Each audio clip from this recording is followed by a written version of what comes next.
Mungkin Mas Goib nggak suka, tapi saya dukung Amran memperjuangkan nama baik dia. Kenapa, Bang?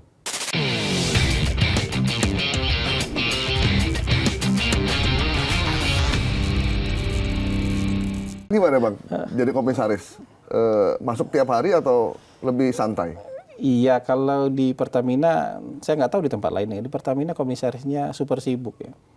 Jadi hampir tiap hari masuk. Serius, Bang? Iya, mungkin minggu ini saya cuma hari Jumat ini yang nggak masuk kantor. Sisanya masuk kantor rapat lebih dari 1. Yang 2 hari lalu kita malah meeting sampai jam 8:30 malam. Ngurusin perusahaan. Katanya jadi komisaris masuk sehari. Saya nggak tahu kalau di tempat lain. Kalau di Pertamina nggak seperti itu. Yang saya alami 2 bulan terakhir nggak seperti itu. Yang dibahas apa, Bang? Iya kan banyak sekali persoalan-persoalan dan banyak yang butuh nasihat, bahkan butuh approval dari komisaris. Pertamina ini perusahaan holding, punya 7 subholding, dan dengan seluruh entitas sampai anak cucunya mungkin 200-an. Banyak sekali yang perlu kita urus. Dan kalau misalnya ini terganggu kan, kita harus segera-gera ada mitigasi di awal. Karena keamanan negara. Masih sering ngobrol sama teman-teman kabinet, Bang? Ada yang masih sering telepon, ada. Ada yang masih sering telepon. Ngasih update gitu? Ngasih update, karena kita kan, mungkin nggak semua, tapi sebagian lah. Saya juga nggak berani klaim sebagian besar, tapi sebagian hubungannya sangat baik kan. Hubungannya hari-hari sangat baik, sangat dekat lah. Gitu. Kan biasanya orang baru merasa perlu ketika kehilangan, Bang. Nggak tahu juga, itu wallahu a'lam. Tapi saya kan begitu selesai itu malamnya sudah punya klien loh. Hari ini saya selesai, malamnya saya sudah punya klien loh. Jadi saya pikir-pikir, maka mungkin saya bikin aja kantor deh ya gitu. Untuk nampung juga teman-teman yang ada beberapa juga yang ikut keluar kan. Jadi XPCO pada keluar dari juga XPCO. ya? Makanya kita bikin aja kantor. Jadi saya sekarang itu mungkin jadi komisaris juga di sebuah kantor namanya Principal Communication Office. Singkatnya PCO juga. Oh gitu, Bang. Jadi kalau bahasa Indonesianya kantor komunikasi utama gitu. Gitu. Tugasnya? Kerjaannya? Iya, kerjanya udah itu kan malamnya udah ada klien, belum ada perusahaannya udah ada klien malamnya. Luar biasa. Berarti udah ada yang nungguin itu.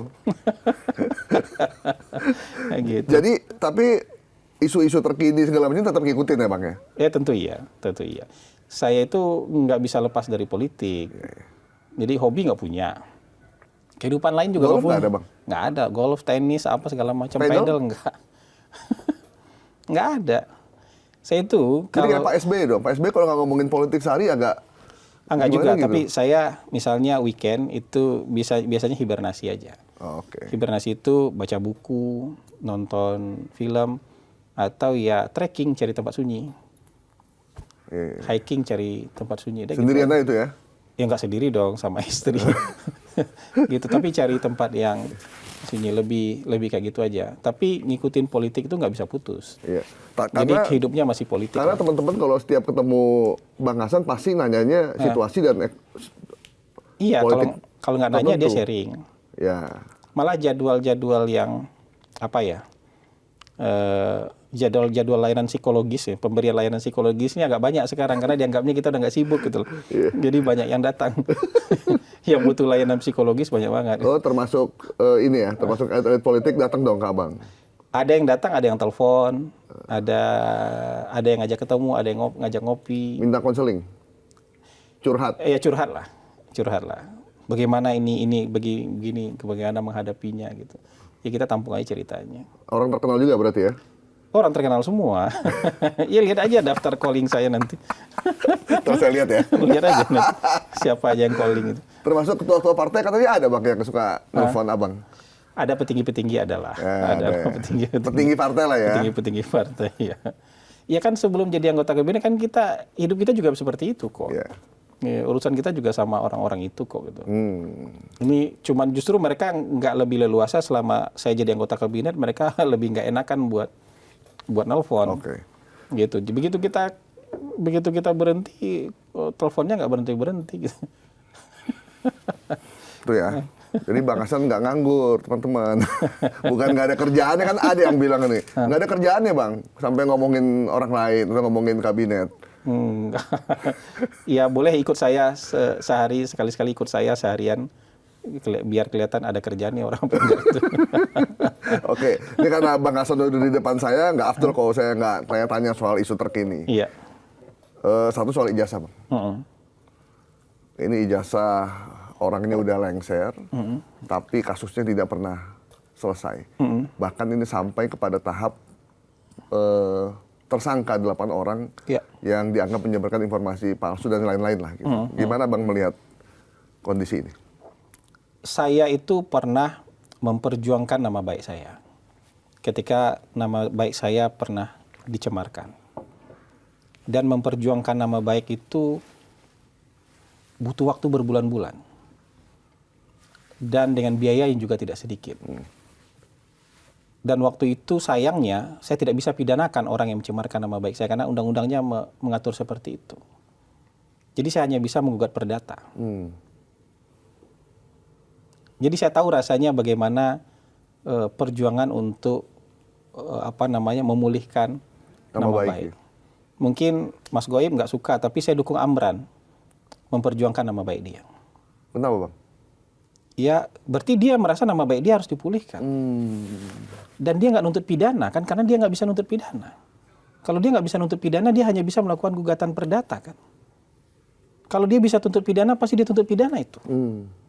Saya juga waktu itu sadar, saya nggak bisa tuntut pidana ini orang. Jadi saya hanya bisa tuntut perdata untuk memulihkan nama baik kita. Jadi ini perjuangan memulihkan nama baik. Nah untuk urusan Pak Jokowi, beliau bisa tuntut pidana nih. Tentu kalau beliau mau menempuh soal pidana, beliau sudah yakin betul nih bahwa beliau bisa menangkan ini.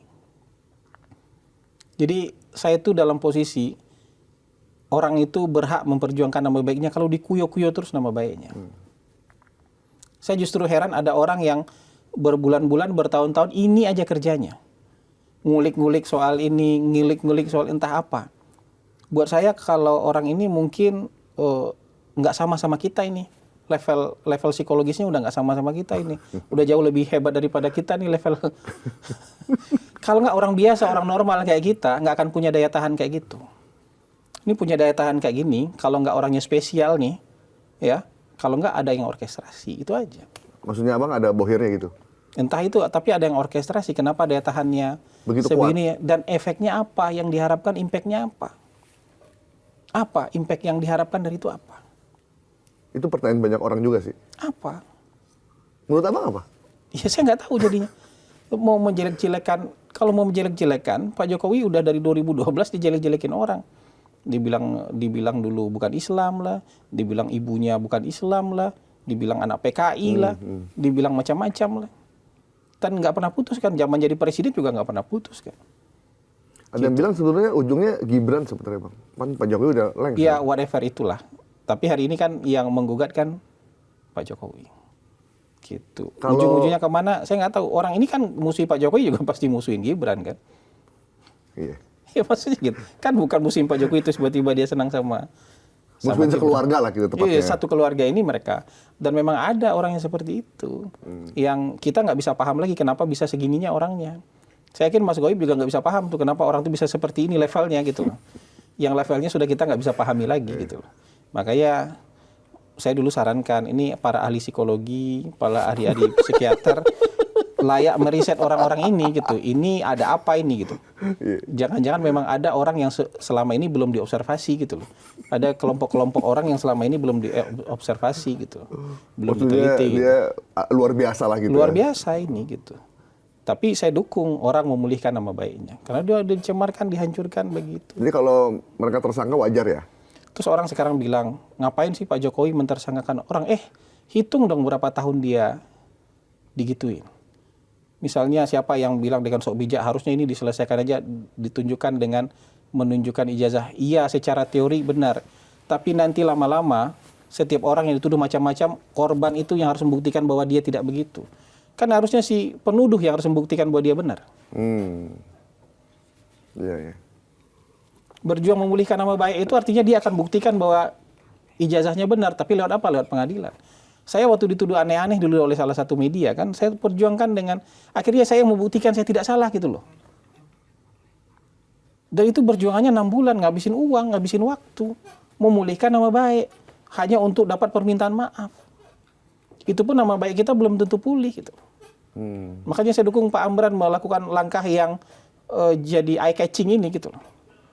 Karena kalau hanya dengan cara begini, nama baik dia bisa pulih. Belum tentu juga dia ambil uang itu, wallahu alam ya. Belum tentu juga dia pakai itu uang gitu, wallahu alam. Tapi dengan cara seperti ini, dia bisa tunjukkan menang di pengadilan, nama baik dia bisa pulih. Tapi Pak Amran dianggap membungkam pers, Bang, karena Kan selalu tuduhannya begitu. Saya juga dulu begitu menuntut itu dianggap membungkam pers juga. Tapi nama baik saya siapa yang ngurus? hanya diri kita sendiri yang bisa mengurus nama baik kita. Dan itu kita korban uang sendiri loh untuk memulihkan nama baik. Emang diganti? Saya bayar lawyer itu emang diganti kan enggak? Emang nih Pak Amran bayar lawyer emang diganti? Diganti negara kan enggak juga. Diganti sama itu kan enggak juga.